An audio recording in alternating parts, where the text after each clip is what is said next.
বিধ্বস্ত পথৰ বাবে যাতায়াতৰ ক্ষেত্ৰত দুৰ্ভোগ ভুগিছে ১ নং বছাহিমুলু গাঁৱৰ হেজাৰ হেজাৰ ৰাইজে।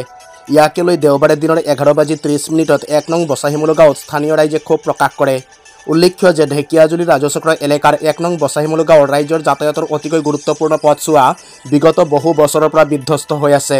ফলত যাতায়াতৰ ক্ষেত্ৰত অঞ্চলটোৰ ৰাইজৰ লগতে স্কুল কলেজৰ ছাত্ৰ ছাত্ৰীসকলে ব্যাপক কষ্টৰ সন্মুখীন হৈ আহিছে।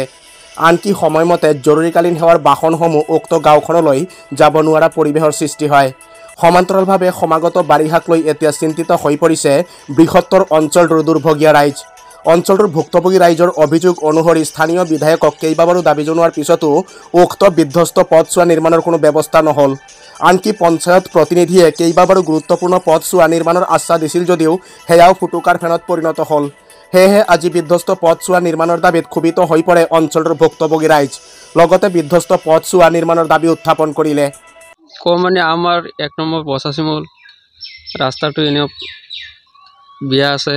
এখানে এতিয়া বহুত মানুহে ২,০০০ মানুহৰ ওপৰত আছে। তো ৰাস্তাটো নহয়, আমি চৰকাৰক আবেদন জনাই ৰাস্তাটো হ'ব লাগে। আগতে দাবী জনাইছিলে? আগতো দাবী জনাইছোঁ, হোৱা নাই। এতিয়া নতুন পঞ্চায়ত হৈছে, নতুন ৰাস্তাটো হ'ব লাগে, নতুন প্ৰেচিডেণ্ট হৈছে বা কাউন্সিলৰ হৈছে। এইটো মোৰ ৰাস্তাটো আবেদন জনাইছে, ৰাস্তাটো হ'ব লাগে। ৰাস্তাটো একদম বেয়া হৈছে। চৰকাৰে কোনো সুবিধা নলয় আৰু চিকিৎসা বিদ্যালয় ওচৰতে আছে।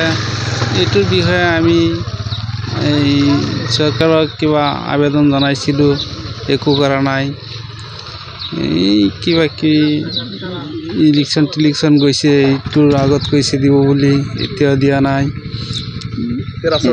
এতিয়া ৰাস্তাটো আমাৰ লাগে, বেয়া হৈ আছে, বৰষুণ হয়, মানুহ চলাচল কৰা একো বহুত অসুবিধা হয়। ছাত্ৰ ছাত্ৰী স্কুলত যায়, একো ব্যৱস্থা কৰা নাই, আমাৰ ব্যৱস্থাহে লাগে।